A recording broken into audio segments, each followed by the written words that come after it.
Hello दोस्तों, मेरे भी चौधरी स्वागत करता हूं आप सभी का आपके अपने परिवार पार्थ एकेडमी में। और आप सभी मेरे साथ पढ़ रहे हैं पार सीरीज। और इसी पार सीरीज के माध्यम से, जैसा कि आप सभी जानते हैं, हम लोग यूट्यूब पर पहली बार संपूर्ण रेलवे के जीके जीएस को यहाँ पर जो पढ़ रहे हैं, हम लोगों ने प्रैक्टिस सेट 1 से स्टार्ट किया था, तो हम लोगों ने कंप्लीट प्रैक्टिस सेट 21 तक कंप्लीट कर लिया है। और आज बारी है प्रैक्टिस सेट नंबर 22 को पढ़ने की। और यदि आप लोग हमारे साथ पहली बार जुड़े हैं तो प्लीज चैनल को लाइक एंड सब्सक्राइब जरूर करिएगा। मैं फिगर किसी देरी से बढ़ूंगा आज की क्लास के पहले प्रश्न के साथ में। और आज की क्लास का जो पहला प्रश्न जो हम लोगों को दे के रखा है, ये देखिएगा। पहला प्रश्न अब की बार और रेलवे पार की इस श्रृंखला में हम लोगों को जो दे के रखा है, फर्स्ट क्वेश्चन हम लोगों को जो दे के रखा है, भारत में उच्चतम न्यायालय का आदर्श वाक्य क्या है। हम लोगों से सवाल पूछा है कि आदर्श वाक्य हम लोगों को यहाँ पर क्या देखने को मिलता है। फर्स्ट ऑप्शन दे के रखा है सभी के लिए समान न्याय। सेकंड ऑप्शन दे के रखा है योगाक्षेक्षम व्रयम सत्यमेव जयते या यतो धर्मो सुतः जय।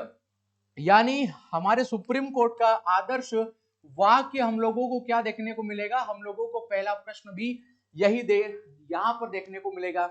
आप लोगों को याद होना चाहिए ऑप्शन नंबर डी हमारे सवाल का बिल्कुल होगा, यानी यतो धर्मोस्ततः जय हमारे वर्तमान सुप्रीम कोर्ट का मुख्य ध्येय वाक्य हम लोगों को यहाँ पर देखने को मिलता है।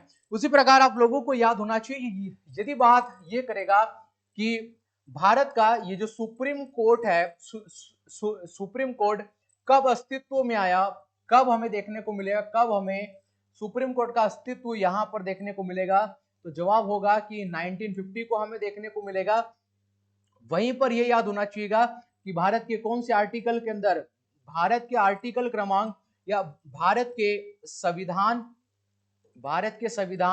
और भारतीय संविधान के आर्टिकल 124 में हमें भारत में एक सुप्रीम कोर्ट की व्यवस्था यहां पर देखने को मिलती है। और फिर इसी के साथ यदि हम लोग बात करेंगे कि वर्तमान जो सुप्रीम कोर्ट है, वर्तमान सुप्रीम कोर्ट जो हमें देखने को मिलेगा, जो इसमें मुख्य न्यायाधीश हमें कौन देखने को मिलेंगे, मुख्य न्यायाधीश कौन देखने को मिलेंगे, यानी वर्तमान सीजीआई हमें कौन यहां पर देखने को मिलेंगे। तो जवाब होगा कि डी वाई चंद्रचूड़ साहब हमें यहां पर वर्तमान भारत में सुप्रीम कोर्ट के मुख्य न्यायाधीश देखने को मिलेंगे। सवाल पूछेगा कि टोटल जज कितने हैं, वर्तमान में टोटल जज है कितने, तो जवाब होगा 34 यहाँ पर जजों की संख्या हमें देखने को मिलेगी। और ये वर्तमान सुप्रीम कोर्ट में जो जजों की हमें संख्या देखने को मिलती है, यह मुख्य न्यायाधीश को काउंट करने के बाद हमें वर्तमान सुप्रीम कोर्ट में 34 यहाँ पर न्यायाधीश देखने को मिलते हैं। बात ये करेंगे कि क्या मान लीजिएगा कि सुप्रीम कोर्ट में यदि हमें सीटों को बढ़ाना है, तो यह अधिकार किस संस्था के पास देखने को मिलेगा। मान लीजिएगा वर्तमान सुप्रीम कोर्ट में 34 सीटें हमें देखने को मिलेगी, मुझे 34 से 36 करना है, 37 करना है, तो यह किस संस्था का काम है। तो याद रखिएगा, यदि वर्तमान सुप्रीम कोर्ट या हमारे भारतीय सुप्रीम कोर्ट में सीटों को बढ़ाना या घटाने की प्रक्रिया हमारी संसद के हाथ में है, उनके पास में है, संसद के हाथ में है। लेकिन न्यूनतम आप लोगों को याद रखना पड़ेगा कि न्यूनतम हम लोग 7 सीट से कम नहीं कर सकते। 7 जजों से हम लोग सुप्रीम कोर्ट में जज यहाँ पर नहीं रख सकते। सवाल ये पूछेगा कि पहली महिला जज कौन बनी थी सुप्रीम कोर्ट में, पहली महिला जज यहाँ पर कौन बनी, यदि सवाल पूछेगा तो याद रखिएगा फातिमा बीबी कौन बनी थी, फातिमा बीबी यहाँ पर सुप्रीम कोर्ट में पहली महिला जज के रूप में यहाँ पर बनती हैं। और इनका कार्यकाल कब से कब तक देखने को मिलेगा, 1989 से लगाकर 1992 तक यहाँ पर फातिमा बीबी का कार्यकाल हम लोगों को देखने को मिलेगा। और भारतीय सुप्रीम कोर्ट के अंतर्गत आप लोगों को ये भी याद रखना पड़ेगा, मान लीजिएगा वर्तमान भारत के कोई सीजीआई है या सुप्रीम कोर्ट के हमें कोई भी सीजीआई यहाँ पर जो देखने को मिलेंगे, उनकी मैक्सिमम एज कितनी देखने को मिलेगी, मैक्सिमम एज हमें कितनी देखने को मिलेगी, तो 65 ईयर तक हमें देखने को मिलेंगे। और यदि हम लोग वर्षों के रूप में बात करेंगे, 6 साल तक अपनी सेवाएं सुप्रीम कोर्ट में यहाँ पर दे सकते हैं। और हमारे सुप्रीम कोर्ट में यदि जज को, यदि मुख्य न्यायाधीश को यदि चुनना है तो हम लोग वरिष्ठता के आधार पर, किसके, वरिष्ठतम यहाँ पर या के आधार पर सुप्रीम कोर्ट के मुख्य न्यायाधीश को चुनते हैं। और आप लोगों से सवाल पूछ लेगा कि यह वरिष्ठतम, ये न्यायाधीश को हम लोग सुप्रीम कोर्ट के मुख्य न्यायाधीश के रूप में चुनते हैं। यह व्यवस्था हम लोग हमारे भारतीय संविधान में कब लेकर आए थे, तो हम लोग 1993 को हम लोगों को यहाँ पर यह व्यवस्था देखने को मिलती है। ठीक है, तो हम लोगों से केवल सवाल यह पूछा था कि सुप्रीम कोर्ट के या आपका सुप्रीम कोर्ट का आदर्श वाक्य क्या देखने को मिलेगा, तो यतो धर्मो स्वतः, जो हमें यहाँ पर देखने को मिलेगा। कुछ इसके आर्टिकल भी आप लोगों को यहाँ पर याद होना चाहिए। कौन कौन से आर्टिकल, जैसे मान लीजिएगा यदि कोई व्यक्ति के द्वारा हमारे फंडामेंटल राइट हम लोगों से छीनने का प्रयास किया जाए, कौन सा राइट, हमारे फंडामेंटल राइट यानी हमारे मूल अधिकार हमसे छीनने का प्रयास किया जाएगा, तो हम लोग आर्टिकल 32 के तहत कहां पर जा सकते हैं, सुप्रीम कोर्ट में। और वहीं पर या आपके आर्टिकल 226 के तहत हम लोग कहां पर जा सकते हैं, हाँ यहाँ पर हाई कोर्ट में जा सकते हैं। सुप्रीम कोर्ट आर्टिकल 32 के तहत, आर्टिकल 32 का तहत क्या जारी करता है, अपनी रीट यहाँ पर जारी करता है। याद होना चाहिएगा। क्या वर्तमान में हमें कितनी रीट देखने को मिलेगी, तो वर्तमान माननीय सुप्रीम कोर्ट के द्वारा 5 प्रकार की रीटों को जारी किया जाता है। मान लीजिएगा क्या हमारे सुप्रीम कोर्ट के मुख्य यानी जो हमारा सुप्रीम कोर्ट है, यदि उसको या अपनी रीट को बढ़ाना, मान लीजिएगा वर्तमान में 5 सीटें हैं और यदि उसे 5 से 6 सीटें, 5 से 6 यहाँ पर रीट जारी यदि होना चाहिए, तो सुप्रीम कोर्ट आर्टिकल 139 का प्रयोग करेगा। यानी इसी के अंदर लिखा गया है सुप्रीम कोर्ट अपनी रीट की शक्तियों का विस्तार कर सकता है। ये भी आप लोगों को यहाँ पर याद होना चाहिएगा। और वहीं पर दो प्रमुख आर्टिकल, आर्टिकल 124 के तहत सुप्रीम कोर्ट का एक प्रावधान हमें देखने को मिलेगा। आर्टिकल या आपके आर्टिकल 129 में आप लोगों को याद रखना है कि सुप्रीम कोर्ट एक आपके अभिलेख न्यायालय के रूप में कार्य करेगा, या आपके अभिलेख न्यायालय के रूप में वर्तमान सुप्रीम कोर्ट काम करता है। ये भी याद होना चाहिएगा। तो यह संपूर्ण प्रक्रिया माननीय सुप्रीम कोर्ट के बारे में आप सभी को याद होना चाहिएगा। आप सभी से मेरा ये प्रश्न है कि सर्वाधिक समय के लिए किन जज का समयकाल रहा, यानी सुप्रीम कोर्ट में सर्वाधिक समय के लिए मुख्य न्यायाधीश कौन रहे, मुख्य न्यायाधीश यहाँ पर कौन रहे। आप सभी को कमेंट बॉक्स में इस सवाल का मुझे जवाब देना है। यानी हमारे माननीय सुप्रीम कोर्ट में सर्वाधिक समय तक जज बनने का, यानी जो मुख्य न्यायाधीश बनने का रिकॉर्ड है, और वो भी सर्वाधिक समय के लिए, यह किस मुख्य न्यायाधीश के नाम है। इस सवाल का जवाब आप सभी को कमेंट बॉक्स में मुझे देना है। चलिएगा बढ़ेंगे नेक्स्ट प्रश्न पर। और जो नेक्स्ट प्रश्न हम लोगों को यहाँ पर क्या देखने को मिलेगा, नेक्स्ट प्रश्न जो हमें यहाँ पर जो देखने को मिलेगा, मालगुडी डेज की लघु कहानियों का संग्रह है। यह किनकी बुक हमें यहाँ पर देखने को मिलेगी, मालगुडी डेज। 4 ऑप्शन देखने को मिलेंगे, झुम्मा लाहिड़ी, आर के नारायण, चेतन भगत या अमीश त्रिपाठी साहब की यहाँ पर हमें बुक देखने को मिलेगी। तो आप लोगों को याद होना चाहिए कि मालगुडी, कौन सा दोस्तों, मालगुडी और मालगुडी डेज जो है, यह मालगुडी डेज आर के नारायण साहब की कहानियां हमें देखने को मिलेगी। और ये जो मालगुडी डेज हमें बुक देखने को मिलेगी, इसमें 32 प्रकार की कहानियां, दोस्तों याद रखना पड़ेगा, 32 प्रकार की कहानियों का 32 प्रकार की कहानियों का हम लोगों को यहाँ पर संग्रह देखने को मिलता है। ये आप लोगों को याद होना चाहिए। मैं बात करूंगा चेतन भगत के बारे में, तो चेतन भगत के बारे में आप लोगों को याद होना चाहिएगा कि इनकी फेमस बुक जिसका नाम है 5 पॉइंट हमें इनकी बुक देखने को मिलेगी। और वहीं पर 400 डेज, कौन सी दोस्तों, 400 डेज चेतन भगत की बुक हमें देखने को मिलेगी। और वहीं पर यहाँ पर चेतन भगत के बाद 400 डेज के बाद हाफ गर्लफ्रेंड, कौन सी पुस्तक दोस्तों, हाफ गर्लफ्रेंड हमें यहाँ पर देखने को मिलेगी। ये 3 प्रमुख पुस्तक हमें यहाँ पर देखने को मिलेगी। और इसमें सबसे इम्पोर्टेंट है 5 पॉइंट आप लोगों को याद रखना पड़ेगा। लेकिन हमारे सवाल का राइट आंसर देखने को मिलेगा ऑप्शन नंबर बी, आर के नारायण साहब की कहानियां हमें देखने को मिलेगी, मालगुडी डेज। ठीक है, चलिएगा बढ़ेंगे नेक्स्ट प्रश्न पर। और जो नेक्स्ट प्रश्न हमको लोगों को आज की क्लास का क्या देखने को मिलेगा, नेक्स्ट प्रश्न हमें यह है कि भारत की मानक माध्यिक रेखा 82.5 डिग्री पूर्वी देशांतर राज्यों से होकर गुजरती है। यह कहां से होकर जो गुजरती हमें देखने को मिलेगी, कर्नाटक, मध्य प्रदेश और पश्चिम बंगाल और पंजाब। क्या देखे हमें देख रखा है भारत की मानक मध्याह्न मानक समय रेखा 82.5 डिग्री है, ये कौन से होकर राज्य से होकर यहाँ पे गुजरती है। तो फर्स्ट ऑप्शन जो हमें यहाँ पर देखने को मिलेगा ये कर्नाटक, मध्य प्रदेश और पश्चिम बंगाल और पंजाब, सॉरी माफी चाहूंगा मध्य प्रदेश है तो सही ऑप्शन में मध्य प्रदेश हमें यहाँ पर देखने को मिलेगा।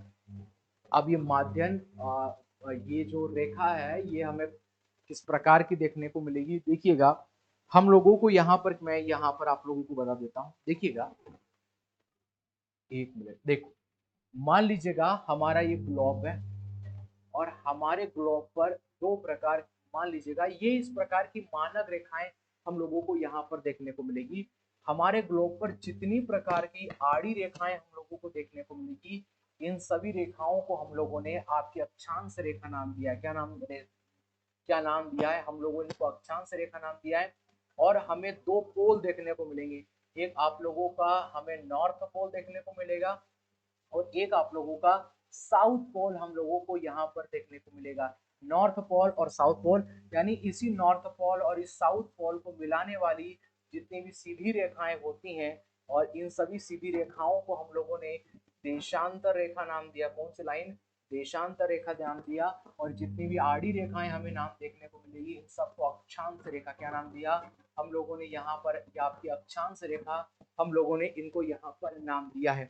सवाल पूछ लेगा टोटल देशांतर रेखाओं की संख्या, टोटल देशांतर रेखाओं की संख्या, तो हमें 360 हमें देशांतर रेखाएं हमें देखने को मिलेगी। अब प्रश्न ये आया कि इन 360 रेखाओं में से कौन सी रेखा को हम लोग 0 डिग्री देशांतर रेखा यहाँ पर मानते हैं। अब मान लीजिएगा ये जो पूरा ग्लोब का मॉडल हम लोगों को यहाँ पर देखने को मिलेगा और इसी ग्लोब के मॉडल को हम लोगों ने पूरी तरीके से ओपन कर लिया है। हम लोगों ने इस तरीके से इसको ओपन कर लिया, पूरी तरीके से हम लोगों ने इसको ओपन कर लिया। और जब हम लोगों ने इसको ओपन कर लिया तो मान लीजिएगा यहाँ पर हम लोगों ने एक प्रकार की लाइंस खींचा और इसको हम लोगों ने नाम दे दिया 0 डिग्री देशांतर रेखा। कौन सी रेखा, 0 डिग्री देशांतर रेखा। अब ये कहाँ पर खींची गई है, तो यह आपकी ग्रीनविच वेधशाला, कौन सी वेधशाला, ग्रीनविच ग्रीनविच वेधशाला, ग्रीनविच वेधशाला ये ब्रिटेन की कैपिटल हमें लंदन में खींची हुई देखने को मिलेगी। तो यदि कोई देश इस 0 डिग्री के पूर्व में है तो वह पूर्वी देशांतर कहलाएगा। क्या कहलाएगा, वह पूर्वी देशांतर, वह देश किस नाम से जाना जाएगा, पूर्वी देशांतर। और यदि कोई इसके पश्चिम में है तो वह दोस्तों पश्चिमी देशांतर, किस नाम से जाना जाएगा, वह पश्चिमी देशांतर हम लोगों को यहाँ पर देखने को मिलेगा।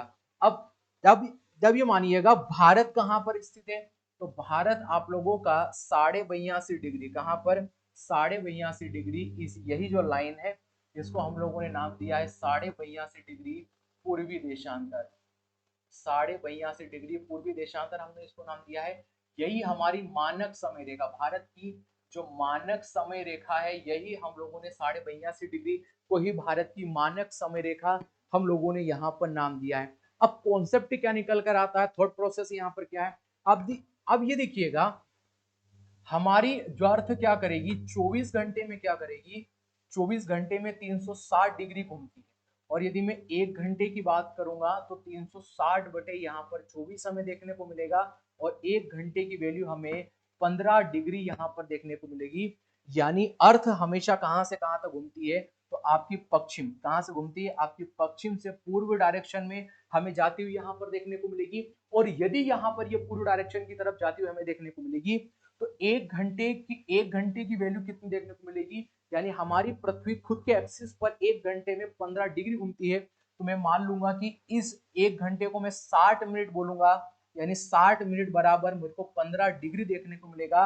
और यदि मैं बात करूंगा कि 15 डिग्री की वैल्यू 60 मिनट क्या बोल सकता हूं, क्योंकि दोनों के दोनों बराबर है बोल दूंगा तो 1 डिग्री की वैल्यू कितनी, सॉरी एक, यहां पर ये देखिएगा, यहां पर ये देखिएगा, अरे जल्दी हो भाई, कि मेरे को यदि 1 डिग्री की वैल्यू निकालनी है तो 60 बटे यहाँ पर 15 देखने को मिलेगी, तो 1 डिग्री की वैल्यू देखने को मिलेगी 4 मिनट।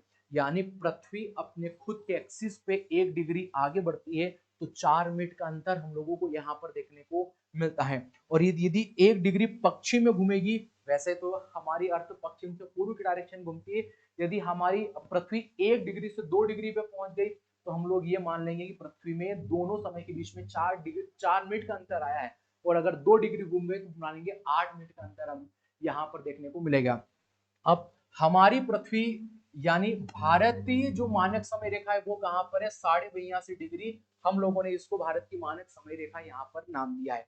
अब हम लोग मानेंगे ये जो 82.5 है, 82.5 जो समय देखने को मिलेगा, यदि इसको गुणा 4 से करेंगे तो हमें टोटल 330 यहाँ पर मिनट देखने को मिलेंगे। लेकिन हमें वैल्यू तो घंटे में चाहिए, तो हम लोग इसको 60 से भाग दे देंगे। इसको 60 से भाग देंगे तो 5.5 निकल कर आता है। और 5.5 का मतलब ये होता है कि 5.5 घंटे। कौन से घंटे, 5.5 घंटे। और आप लोगों को ये भी याद रखना है, यदि हम लोग इस 0 डिग्री ग्रीनविच रेखा, ये जो 0 डिग्री, ये जो 0 डिग्री ग्रीनविच रेखा देखने को मिलेगी, यदि कोई इस रेखा के पूर्वी देशांतर पर स्थित है, पूर्वी देशांतर पर स्थित है, तो वो देश 5.5 घंटे कहां पर देखने को मिलेगा, उसका प्लस का साइन शो करना पड़ेगा, यदि हम लोग आगे यहां पर समय देखने को मिलेगा।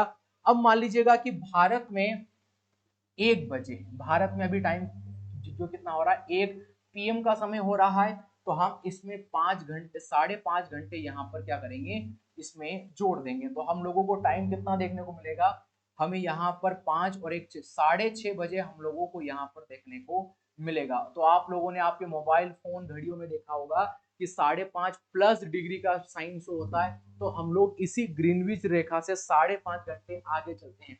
और ये जो मानक समय रेखा है, ये भारत के 5 राज्यों से होकर गुजरती है। कौन कौन से वो भारत के 5 राज्य हमें देखने को मिलेंगे, देखिएगा, यह यूपी से निकलती है पहली बात तो, यूपी के बाद यह मध्य प्रदेश, और मध्य प्रदेश में एकमात्र जिला है, और वो एकमात्र जिला कौन सा देखने को मिलेगा, वो हमें सिंगरौली, कौन सा देखने को मिलेगा, सिंगरौली जिले से यह पास आउट होती है। इसके बाद हमें छत्तीसगढ़, छत्तीसगढ़ के बाद फिर आप लोगों का आंध्र प्रदेश, और आंध्र प्रदेश के बाद यह ओडिशा, कहां पर, ओडिशा। तो यह मानक समय रेखा है, यह 5 राज्यों से होकर गुजरती है भारत की, ठीक है। और यही मानक समय रेखा भारत में समय का निर्धारण करती, क्या करेगी, समय का जो निर्धारण किया जाएगा, समय का निर्धारण किया जाएगा, वो इसी रेखा के द्वारा किया जाता है। मैं मान के चलता हूं, देखिए मैं, मेरे पास समय बेहद कम है, मैं आप लोगों को और इसको ज्यादा डिप्थ में नहीं समझा सकता, लेकिन मैंने जितना भी समझा है, मैं मान के चलता हूं कि आप लोगों को समझ में आया होगा। देखिए अब प्रश्न पर आते हैं। प्रश्न ये था, केवल प्रश्न ये था कि 82.5 डिग्री जो है, ये पूर्वी देशांतर भारत के कौन से राज्य से होकर गुजरती है, तो मध्य प्रदेश में। और हमारे मध्य प्रदेश में भी एकमात्र जिला देखने को मिलेगा जिसका नाम है सिंगरौली, सिंगरौली से यह पास आउट यहाँ पर होती हुई देखने को मिलती है। चलिए बढ़ेंगे आगे, चलो। और अगला प्रश्न जो हमें यहाँ पर ये इसका आप स्क्रीनशॉट ले सकते हैं, आप लिख सकते हैं, जो भी आपको उचित समझे आप।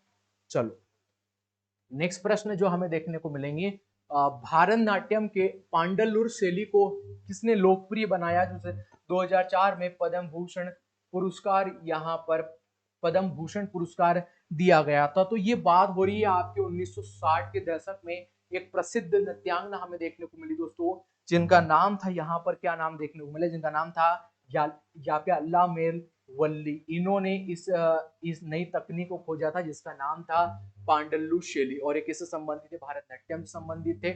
आप लोगों को याद होना चाहिए ऑप्शन नंबर जो 4 है और जो डी है, हमें बिल्कुल यहाँ पे राइट आंसर देखने को मिलता है, ठीक है। ये आप लोगों को यहाँ पर याद होना चाहिए। मैं बढ़ूंगा नेक्स्ट प्रश्न पर, और जो नेक्स्ट प्रश्न मुझे यहाँ पर क्या देखने को मिलेगा, भारतीय उपमहाद्वीप में ज्ञात लेखन की सबसे प्रारंभिक वैदिक सभ्यता शैली का क्या नाम है, यानी सबसे सबसे पहली वैदिक सभ्यता की कौन सी लिपि, कौन सी शैली हमें यहाँ पर देखने को मिलेगी, ब्राह्मी लिपि, संस्कृत लिपि, वैदिक लिपि या पाली लिपि। आई थिंक मैं आप सबसे माफी चाहूंगा, इसमें ऑप्शन नहीं है। वैदिक लिपि की जगह यहाँ पर सिंधु लिपि होना चाहिए था। कौन सी लिपि? सिंधु लिपि यहाँ पर होना चाहिए। क्योंकि देखो ब्राह्मी लिपि हमें कब देखने को मिली, जब हम लोग बात करेंगे भारत में, जब हम लोगों को मौर्य काल, कौन सा? मौर्य काल। और जब भारत में गुप्त काल हमें देखने को मिलेगा, तब देखने को मिलेगी संस्कृत लिपि उसी के समय काल में। पाली लिपि जब हम बौद्ध धर्म की बात करेंगे, जब हम लोग बौद्ध धर्म की बात करेंगे, क्योंकि गौतम बुद्ध ने अपने सर्वाधिक याप के उपदेश कौन सी भाषा में दिए थे? तो पाली भाषा में यहाँ पर दिए थे। लेकिन वैदिक काल की जो प्रथम भारतीय उपमहाद्वीप की जो लिपि थी वो सिंधु लिपि हम लोगों को यहाँ पर देखने को मिलेंगे।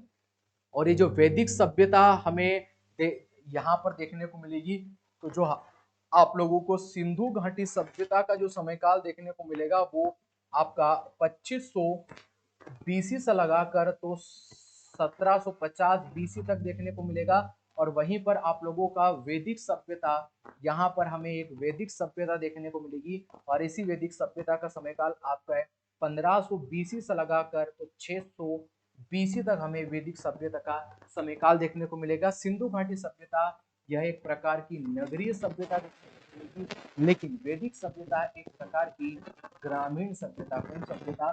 ग्रामीण सभ्यता देखने को मिलेगी। लेकिन हमारे सवाल का right answer option number C देखने को मिलेगा। जो यहाँ पर वैदिक सभ्यता लिखा है, उस वैदिक सभ्यता की जगह आप सिंधु लिपि यहाँ पर कर सकते हैं। और मैं आशा करता हूं कि आप सभी को समझ में आ रहा होगा। और यदि समझ में आ रहा तो प्लीज चैनल को लाइक करो, और सब्सक्राइब नहीं किया है तो तुरंत सब्सक्राइब करो। चलो बड़े नेक्स्ट प्रश्न पर। और जो नेक्स्ट प्रश्न हम लोगों को यहाँ पर क्या देखने को मिलेगा? संयुक्त राष्ट्र महासभा, यहाँ पर संयुक्त राष्ट्र महासभा के या 79वें सत्र के प्रमुख कौन है? यहाँ पर जो देखने को मिलेगा अजय बग्गा, थॉमस बॉक, पीटी उषा। देखो ये कौन देखने को मिलेंगे? अजय बग्गा हमें यहाँ पर देखने को मिलेंगे। ये सही होगा। पीटी उषा कौन है? वर्तमान, याद करना दोस्तों, वर्तमान भारतीय ओलंपिक समिति, वर्तमान भारतीय ओलंपिक समिति जो है, भारतीय जो ओलंपिक समिति हमें देखने को मिलेगी। और भारतीय ओलंपिक समिति की स्थापना, यदि सवाल पूछेगा कि इसकी स्थापना कब देखने को मिलेगी, तो 1927 में हमें देखने को मिलेगी। और इस जो यदि सवाल पूछेगा भारतीय ओलंपिक समिति के अध्यक्ष कौन है, तो जवाब होगा पीटी उषा। कौन है दोस्तों? पीटी उषा मैम हमें यहाँ पर देखने को मिलेगी। आप सभी को कमेंट बॉक्स में सवाल का जवाब देना है। What is the full form of PT? जो पीटी उषा मैम सर उनके नाम के आगे पीटी लिखती है, पीटी का फुल फॉर्म क्या होगा? इस सवाल का कमेंट बॉक्स में आप जब को जवाब देना है। थॉमस बॉक कौन है? तो थॉमस बॉक या आपके अंतरराष्ट्रीय ओलंपिक समिति के अध्यक्ष हैं, या आपके अंतरराष्ट्रीय ओलंपिक समिति के अध्यक्ष हम लोगों को यहाँ पर देखने को मिलेंगे। सवाल पूछेगा कि आपकी अंतरराष्ट्रीय ओलंपिक समिति की स्थापना 1894 में हमें देखने को मिली, क्योंकि इसके 2 साल के बाद 1896 में हमें पहले आपके आधुनिक गेम्स, पहले आपके आधुनिक खेल हमें यहाँ पर देखने को मिलते हैं। ये आप लोगों को याद होना चाहिएगा। हमारे सवाल का right answer option number A यहाँ पर देखने को मिलता है। चलिए बढ़ेंगे नेक्स्ट प्रश्न पर। चलो क्वेश्चन नंबर 6 पर हम लोग पहुंचे हैं। सवाल हम लोगों से यहाँ पे सवाल पूछा है कि वर्ष 1991 में पहला सरस्वती सम्मान किसे दिया गया था? हरिवंश राय बच्चन, आशा पूर्ण देवी, जीर शंकर ग्रुप, या प्रथा यहाँ पर वर्मा। तो आप लोगों को याद होना चाहिएगा कि यह जो पुरस्कार है यह किसे दिया गया था? तो यह हरिवंश राय बच्चन साहब को यहाँ पर दिया गया है। और वहीं पर दोस्तों यदि 33वें सरस्वती सम्मान के बारे में पूछेगा, 33वें सरस्वती सम्मान के बारे में पूछेगा, तो यह मलयालम भाषा के लिए, कौन सा? मलयालम भाषा के लिए किनको दिया गया है? यहाँ पर प्रथा वर्मा साहब, वर्मा मैम को दिया गया है। जी शंकर ग्रुप कौन है दोस्तों? जवाब याद होना चाहिए। भारत में जब ज्ञानपीठ पुरस्कार, कौन सा पुरस्कार? जब भारत में ज्ञानपीठ पुरस्कार की बात होगी, तो भारत में ज्ञानपीठ पुरस्कार की स्थापना कब देखने को मिलेगी? 1961 में भारत में ज्ञानपीठ आपके पुरस्कार की स्थापना हुई। और वहीं पर 1965 को जी शंकर कुरूप को, कौन को? जी शंकर कुरूप साहब को यहाँ पर पहली बार दिया जाता है। और वहीं पर 1976 में आप लोगों को ये भी याद होना चाहिएगा कि बंगाली भाषा के लिए, कौन सा दोस्तों? बंगाली भाषा के लिए बंगाली भाषा के लिए किनको दिया जाएगा? आशापूर्ण देवी। कौन को दिया जाएगा दोस्तों? आशापूर्णा देवी। आशापूर्णा देवी को यह कब दिया गया था? तो आशापूर्ण देवी को आप लोगों को याद करना है कि 1976 में दिया गया था। और कौन सी लैंग्वेज के लिए, कौन सी भाषा के लिए दिया गया था? तो जवाब होगा कि इन्हें बंगाली भाषा के लिए यहाँ पर दिया गया था। इतना सब कुछ आप लोगों को यहाँ पर याद होना चाहिएगा। अब आप सभी से पुनः मेरा प्रश्न है, मैं प्रयास करूंगा हर 2-4 प्रश्न के बाद आप सभी से एक प्रश्न पूछ लूं, लेकिन इस बार प्रश्न रह नहीं पा रहा है तो आप लोगों से पूछना तो पड़ेगा। प्रश्न है कि कश्मीरी भाषा के लिए सबसे पहले ज्ञानपीठ पुरस्कार किसे दिया गया था और कब दिया गया था? ठीक है, ये सवाल का जवाब आप सभी को यहाँ पर देना है। हमारे सवाल का right answer option number A यहाँ पर हम लोगों को देखने को मिलता है। चलिएगा बढ़ेंगे नेक्स्ट प्रश्न पर। और जो नेक्स्ट प्रश्न हमें देखने को मिलेगा, देखो नेक्स्ट प्रश्न जो हमें देखने को मिलेगा, घुड़ी घुड़ी पारंपरिक नृत्य शैली कहाँ की है? तो घुड़ी पारंपरिक हमें नृत्य शैली कहाँ की देखने को मिलेगी? 4 ऑप्शन है, अरुणाचल प्रदेश, उत्तर प्रदेश, मध्य प्रदेश या हिमाचल प्रदेश। तो आप लोगों का घुड़ी कौन सा दोस्तों? घुड़ी, घुड़ी के साथ झेला और झेला के साथ झिल्ली, कौन सा दोस्तों? झेला के साथ झिल्ली, ये सब कहाँ के देखने को मिलेंगे? आपके हिमाचल प्रदेश के देखने को मिलेंगे। और वहीं पर आप लोगों को याद होना चाहिएगा मटकी, कौन सा दोस्तों? मटकी। मटकी के बाद माछ, माछ के बाद दोस्तों गणगौर, कौन सा? गणगौर। और गणगौर की बात में आड़ा खड़ा, कौन सा? आड़ा खड़ा आप लोगों को याद होना चाहिएगा। और फिर मडलिया, कौन सा दोस्तों? मडलिया। ये सब हमें कहाँ के देखने को मिलेंगे? तो हमारे प्यारे मध्य प्रदेश के हमें देखने को मिलेंगे। वहीं पर कजरी, कौन सा दोस्तों? कजरी। कजरी के बाद में रासलीला, कौन सा दोस्तों? रासलीला। रासलीला के बाद में दंडा नृत्य, सॉरी दंडा नाच, कौन सा नाच? दंडा नाच। और एक सोरा नृत्य, कौन सा नृत्य दोस्तों? सोरा नृत्य। ये सब हमें कहाँ के देखने को मिलेंगे? ये सब आपके यूपी के देखने को मिलेंगे। लेकिन हमारे सवाल का राइट आंसर ऑप्शन नंबर 4 देखने को मिलेगा। जो धुरी यहाँ पर आपका पारंपरिक नृत्य शैली है, या मैं हिमाचल प्रदेश की यहाँ पर देखने को मिलती है।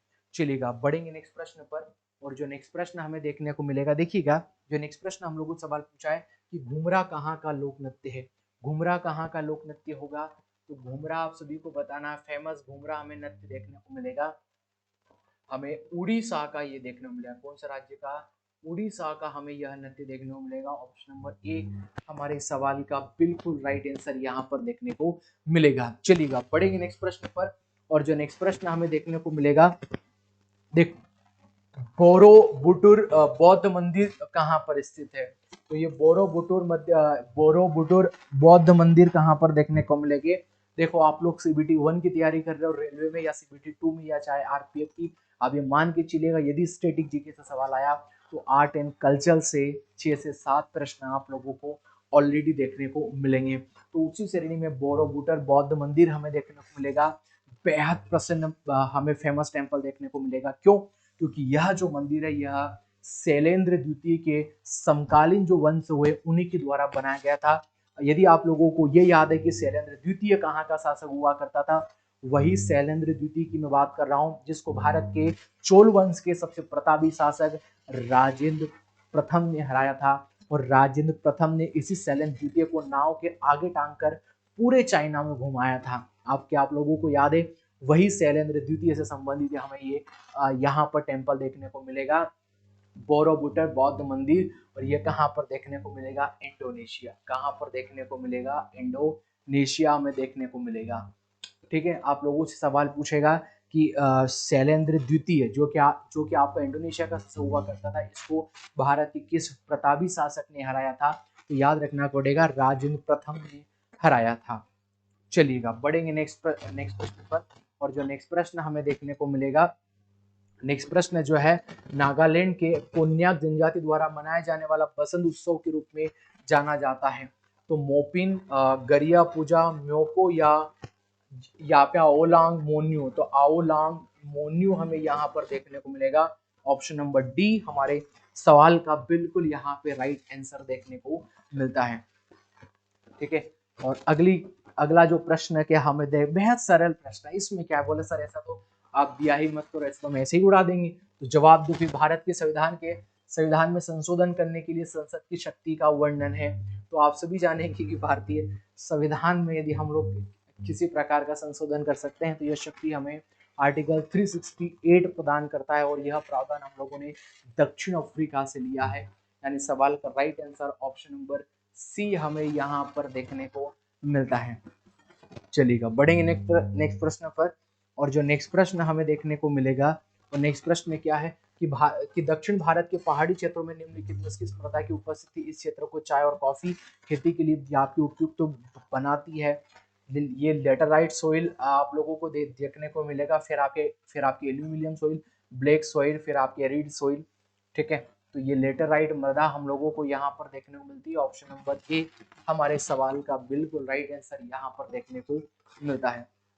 चलिएगा, नेक्स्ट प्रश्न देखेंगे, और जो नेक्स्ट प्रश्न हम लोगों को यहाँ पर क्या देखने को मिलेगा, भारत के वायसराय का नाम बताइए जो कि भारतीय स्वतंत्रता संग्राम के दौरान विवादास्पद आपके इल्बिट से था। मतलब यह आप लोगों का इल्बिट बिल किस वायसराय के समय काल में यह पास हुआ था। तो जवाब होगा लॉर्ड रिपन के समय काल में आप लोगों का यह आपका इल्बिट बिल यहाँ पर पास होता है, आप लोगों को याद होना चाहिए। और इसी लॉर्ड रिपन को भारत में या आपका स्थानीय कौन सा दोस्तों, स्थानीय स्वशासन का क्या कहा जाता है, जनक कहा जाता है। और स्थानीय स्वशासन का भारत का उद्धारक क्या कहा जाता है, भारत का उद्धारक भी लॉर्ड रिपन को यहाँ पर कहा जाता है। लॉर्ड डफरिन के बारे में आप लोगों को क्या याद रखना है कि लॉर्ड डफरिन के समय काल में हमें एक आप लोगों का बर्मा युद्ध, कौन सा युद्ध देखने को मिलेगा, बर्मा युद्ध। और लॉर्ड डफरिन के समय काल में ही भारतीय राष्ट्र कांग्रेस की स्थापना हुई थी। किसकी स्थापना, भारतीय राष्ट्रीय कांग्रेस की स्थापना हम लोगों को यहाँ पर देखने को मिलेगी। लॉर्ड मेयो के बारे में क्या पूछ लेगा कि लॉर्ड मेयो के समय काल में हमें यहाँ पर जनगणना देखने को मिलेगी, जनगणना हमें देखने को मिली। और लॉर्ड मेयो के समय काल में राष्ट्रीय कौन सा दोस्तों, राष्ट्रीय सांख्यिकी आयोग की भी स्थापना हमें मेयो के समय काल में यहाँ पर देखने को मिलती है। तो ये भी आप लोगों को याद होना चाहिएगा। लेकिन ऑप्शन नंबर ए जो लॉर्ड रिपन था हमें यहाँ पर सही बिल्कुल हमारे सवाल का राइट आंसर देखने को मिलेगा। अब आप सभी से फिर से मेरा एक प्रश्न है कि जब रिवोल्ट इन 1857, कौन सा रिवोल्ट इन 1857 यानी रिवोल्ट 1857 की जो क्रांति हम लोगों को देखने को मिलेगी, इस समय भारत में वायसराय कौन हुआ करता था, इस समय गवर्नर या वायसराय कौन हुआ करता था। इस सवाल का जवाब आप सभी को कमेंट बॉक्स में मुझे यहाँ पर देना है। चलिएगा, बढ़ेंगे नेक्स्ट प्रश्न पर। और जो नेक्स्ट प्रश्न हमें क्या देखने को मिलेगा, केटल हुयुक, ये यहाँ पर एक ही शब्द है केटल हुयुक सबसे प्रसिद्ध पुरातात्विक स्थलों में से एक। ये हमें कौन से युग में देखने को मिलेगा, नवपाषाण काल में देखने को मिलेगा, मध्य पाषाण काल में, या फिर पूरा पाषाण काल में हम लोगों को यहाँ पर देखने को मिलेगा। देखिए, जब हम बात करेंगे नवपाषाण काल की तो यहाँ पर आदि मानव के साथ सबसे पहले आग का आविष्कार किया गया था। क्या किया गया था, आग का यहाँ पर हम लोगों को आविष्कार देखने को मिलेगा। और यहाँ पर हमें सबसे पुराना आदि मानव हम लोगों को सेल समूह हमें देखने को मिलेगा। और सबसे पुराना आदि मानव सेल समूह हमें कहाँ पर देखने को मिलेगा, जवाब होगा भीमबेटका गुफा। कौन सी गुफा, भीमबेटका गुफा में हम लोगों को यहाँ पर देखने को मिलेगा। और यहाँ पर किसी प्रकार के मानव कंकाल के बारे में हम लोगों को प्राप्त जानकारी नहीं होती है। मध्य पाषाण काल में हम लोगों को केटल हुयुक, कौन सा केटल हुयुक हमें आपका स्थल देखने को मिलेगा। यहाँ पर पहली बार मानव कंकाल के प्रमाण हम लोगों को प्राप्त होते हैं। यहीं पर मानव ने सबसे पहले आप लोगों का पशुपालन करना, कौन सा पशुपालन करना यहीं पर सीखा था। और यहीं पर आदि मानव के द्वारा सबसे पहले आप लोगों का आदमगढ़, कौन सा आदमगढ़ से हमें पशुपालन के प्रमाण मिले हैं। और एक आप लोगों के हथनोरा, कहाँ से, आपके हथनोरा से हमें मिले हैं। और यहाँ पर आग का प्रयोग करना सीखा, कौन सा मैं क्या लिख रहा हूँ, एक मिनट। यहीं पर आदि मानव के द्वारा सबसे पहले क्या किया था? सबसे पहले यहाँ पर आग का प्रयोग करना सीखा। आग का प्रयोग करना यहाँ पर हमें देखने को मिलता है, ये याद होना चाहिएगा। वहीं पर हम बात करेंगे पूरा पाषाण काल के बारे में। तो पूरा पाषाण काल में सबसे पहले हमें यहाँ पर खेती के प्रमाण, किसके प्रमाण? खेती के प्रमाण हम लोगों को देखने को मिलेंगे। और यहीं पर सबसे पहले हम लोगों को पहिए का आविष्कार, किसका आविष्कार? पहिए का आविष्कार। किसका आविष्कार दोस्तों? पहिए का आविष्कार हम लोगों को यहीं पर सबसे पहले देखने को मिलेगा। और पाकिस्तान का एक क्षेत्र देखने को मिलेगा जिसका नाम है मेहरगढ़। क्या नाम देखने को मिलेगा? मेहरगढ़। तो मेहरगढ़ से, तो मेहरगढ़ पाकिस्तान में देखने को मिलेगा। यहाँ से सबसे पहले हमें जो वह गेहूं के प्रमाण मिले। कहाँ से? जो वह गेहूं के प्रमाण मिले। आप लोगों से सवाल पूछेगा कि हमें प्राचीन सभ्यता में कौन सी स्थल से सबसे पुराने या सबसे पहले चावल के एविडेंस प्राप्त हुए थे, यानी चावल के प्रमाण प्राप्त हुए थे? तो जवाब होगा कोल्डी हवा। कौन सा जवाब होगा दोस्तों? कोल्डी हवा। कोल्डी हवा। और ये कोल्डी हवा कहाँ पर है? कोल्डी हवा यूपी में देखने को मिलेगी। यहाँ पर चावल के प्रमाण, किसके प्रमाण दोस्तों? चावल के प्रमाण हम लोगों को यहाँ पर देखने को मिलेंगे। सबसे पुराने चावल के प्रमाण कोल्डी हवा जो पूरा पाषाण काल में देखने को मिलेंगे। हमारे सवाल का राइट आंसर होगा ऑप्शन नंबर बी। चलिए पढ़ेंगे नेक्स्ट प्रश्न पर। और जो नेक्स्ट प्रश्न हम लोगों को यहाँ पर क्या देखने को मिलेगा? नेक्स्ट प्रश्न है कि निम्नलिखित में से कौन भारतीय राष्ट्रीय कांग्रेस के चरमपंथी? अब ये चरमपंथी का मतलब होता है गरम, यानी कौन कौन से नेता हमें गरमपंथी के देखने को मिलेंगे? तो लाल पाल और बाल, लाला लाजपत राय, बाल गंगाधर तिलक और विपिन चंद्र पाल। यहाँ पर हमें देखा श्री अरविंद घोष भी इसमें शामिल थे। सुरेंद्र नाथ बनर्जी हमें यहाँ पर देखने को नहीं मिलते हैं। ऑप्शन नंबर डी हमें इस सवाल का बिल्कुल यहाँ पर राइट आंसर देखने को मिलता है। चलिएगा बढ़ेंगे नेक्स्ट प्रश्न पर। लेकिन कुछ भी हो, अब की बार रेलवे के पार के जो हम लोगों ने टारगेट दिया है, यह हमारा किसी भी हाल में यहाँ पर पूरा होना चाहिए। और आप सभी जानते हैं आपके आरपीएफ की एग्जाम बहुत जल्द होने वाली है। उसके लिए आप लोगों को कुछ नया और कुछ बेहतर प्लान आप लोगों को इसी यूट्यूब चैनल पर देखने को मिलेगा। देखिए आज हमारी क्लास नंबर कौन सी हुई है? क्लास नंबर 21 हम लोग 22 को पढ़ रहे हैं। मैं ये मान के चलता हूँ कि यह क्लास नंबर 25 तक आप लोगों को कंटिन्यूसली यहाँ पर देखने को मिले। इसके बाद आप लोगों को इसी यूट्यूब चैनल पे बहुत कुछ नया देखने को वाला है। ठीक है, नया देखने को मिलेगा। यानी क्वेश्चन क्लास 22 को पढ़ रहे हैं, 25 क्लास लास्ट क्लास हमारी होने वाली है। ठीक है, और उसके बाद कुछ बेहतर प्लान है आप सभी के लिए। सन 1954 में भारत के बड़े उद्योगपतियों ने एकजुट होकर स्वतंत्रता मिलने के बाद देश में नियोजित अर्थव्यवस्था की स्थापना के लिए एक संयुक्त प्रस्ताव का मसौदा तैयार किया। उस मसौदे को क्या नाम दिया गया था? तो बॉम्बे प्लान यहाँ पर नाम दिया गया था। ऑप्शन नंबर डी हमारे सवाल का बिल्कुल राइट आंसर यहाँ पर देखने को मिलेगा।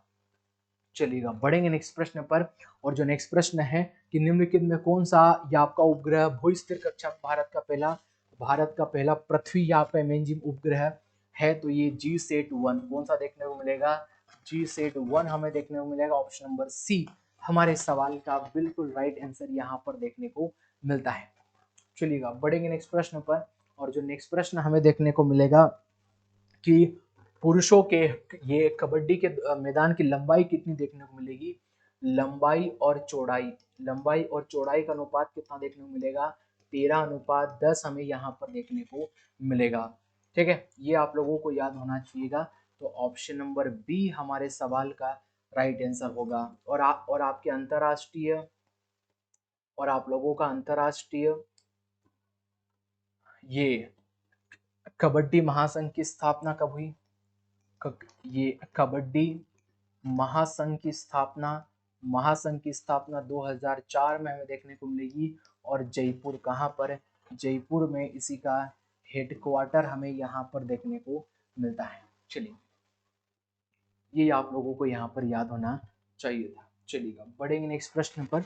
और जो नेक्स्ट प्रश्न हमें क्या देखने को मिलेगा? 23 जून जो और आपके 1957 को ब्रिटिश ईस्ट इंडिया कंपनी ने इनमें से किस युद्ध में बंगाल के नवाब पर निर्णायक जीत हासिल की थी। तो कब हमें देखने को मिलेगी? सारागढ़ी का युद्ध, बक्सर का युद्ध, बैटल ऑफ प्लासी या इम्फाल का युद्ध। ऑप्शन नंबर सी हमें देखने को मिलेगा, क्योंकि आप सभी जानेंगे कि 23 जून भारत के इतिहास में 23 जून और 1757 की डेट हमेशा याद रखी जाती, क्योंकि इस समय हम लोगों को बैटल ऑफ प्लासी, कौन सा युद्ध देखने को मिलेगा? बैटल ऑफ प्लासी यानी प्लासी का युद्ध देखने को मिलेगा। किन किन के बीच में हुआ था? तो उस समय बंगाल का नवाब हुआ करता था सिराजुद्दौला। कौन हुआ करता था? सिराजुद्दौला हुआ एक तरफ, तो सिराजुद्दौला, और एक तरफ जो हुआ करता था या आपका अंग्रेज अधिकारी जिसका नाम था रॉबर्ट क्लाइव। कौन हुआ? रॉबर्ट क्लाइव हुआ करता था।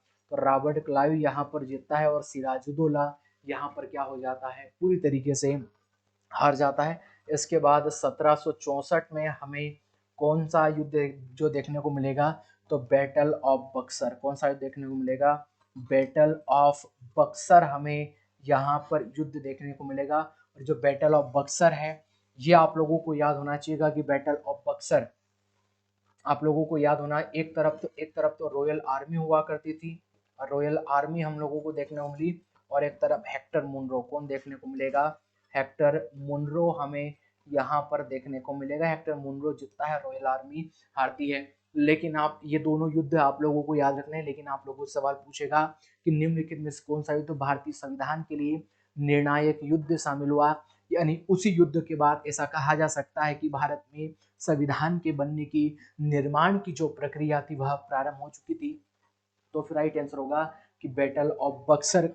ये बैटल ऑफ बक्सर माना जाता है भारतीय संविधान के लिए निर्णायक युद्ध। लेकिन इस सवाल का राइट आंसर हमें बैटल ऑफ प्लासी यहाँ पर देखने को मिलता है। चलिएगा पढ़ेंगे नेक्स्ट प्रश्न पर। और जो क्वेश्चन नंबर 22 हमें यहाँ पर क्या देखने को मिलेगा? तीजन बाई को क्षेत्र में उनके योगदान हेतु 2019 में पद्म विभूषण पुरस्कार से सम्मानित किया गया था। सार्वजनिक मामले, कला, अभिनय, रंगमंच, कला, स्वरलोक। देखो ये ऑप्शन मुझे लगता है कि हमने गलत बना दिए हैं। ऑप्शन नंबर सेकंड और थर्ड बिल्कुल सेम है। अभिनय, रंगमंच हमें एक में डालने थे, तो इसमें से एक ही है, क्योंकि तीजन बाई आप सभी जानते हैं कि पंडवानी, कहाँ पर? पंडवानी अपनी आर्ट के लिए, जो कला के लिए फेमस है। 2019 में इन्हें पद्म विभूषण यहाँ पर दिया गया, पद्म विभूषण दिया गया। कौन से राज्य से संबंधित है? तो यह छत्तीसगढ़ राज्य, कहाँ से? छत्तीसगढ़ राज्य संबंधित है। और ये पंडवानी में महाभारत की कहानियां, यानी पांडवों की महाभारत की कहानियां हम लोगों को देखने को मिलेगी। और 1995 में इन्हें संगीत नाटक अकादमी भी दिया गया। संगीत नाटक जो अकादमी पुरस्कार भी इन्हें यहाँ पर दिया गया। ये भी आप लोगों को याद होना चाहिएगा। चलिएगा बढ़ेंगे नेक्स्ट प्रश्न पर। और जो नेक्स्ट प्रश्न हमें देखने को मिलेगा कि बाघमारा कीट, ये जो भोजी घटपर्णी अभ्यारण्य है, ये किस राज्य में देखने को मिलेगा? तो आपके मेघालय में हम लोगों को यह देखने को मिलता है। ठीक है, ऑप्शन नंबर ए हमारे सवाल का बिल्कुल राइट आंसर यहाँ पर देखने को मिलता है। चलिएगा बढ़ेंगे नेक्स्ट प्रश्न पर। और जो नेक्स्ट प्रश्न है, पाब्लो पिकासो कहाँ के निवासी थे? आप सभी जाने कि बेहद प्रसिद्ध चित्रकार हमें देखने को मिलेंगे। तो ये स्पेन के देखने को मिलेंगे। सवाल पूछेगा कि भारत का पाब्लो पिकासो, भारत का जो पाब्लो पिकासो किसे कहा जाता है? भारत का पाब्लो पिकासो किसे कहा जाता है? तो आप लोगों को याद होना चाहिए ये एम फिदा हुसैन। किसको? एम फिदा हुसैन को यहाँ पर कहा जाता है। और वहीं पर भारत में आधुनिक चित्रकारिता का जनक, आधुनिक चित्रकारिता का जो जनक है, ये किसे कहा जाता है? तो आप लोगों को याद होना चाहिए कि यह राजा रवि वर्मा। किसको कहा जाता है? राजा रवि वर्मा को यहाँ पर कहा जाता है। ठीक है, option number option number A यानी पाब्लो पिकासो स्पेन के मूल निवासी हुआ करते थे। ठीक है, और आज की क्लास का अंतिम प्रश्न मैं आप लोगों को दे रहा हूँ। आप सभी को कमेंट बॉक्स में इस सवाल का जवाब देना है। ठीक है, और अगला जो प्रश्न है वो अगला प्रश्न ये देख रखा है कि क्या आपका अनिया आर कृष्णन जो है, अनिया आर कृष्णन या किस संगीत वाद्य यंत्र जुड़े हैं? तबला, मृदंग, ढोल या वायलिन से यहाँ पर जुड़े हुए हैं? इस सवाल का जवाब आप सभी को कमेंट बॉक्स में मुझे यहाँ पर देना है। दोस्तों आज की क्लास के लिए इतना ही, मिलते हैं नेक्स्ट वीडियो में, नेक्स्ट क्लास में। तब तक आप सभी का बहुत बहुत धन्यवाद।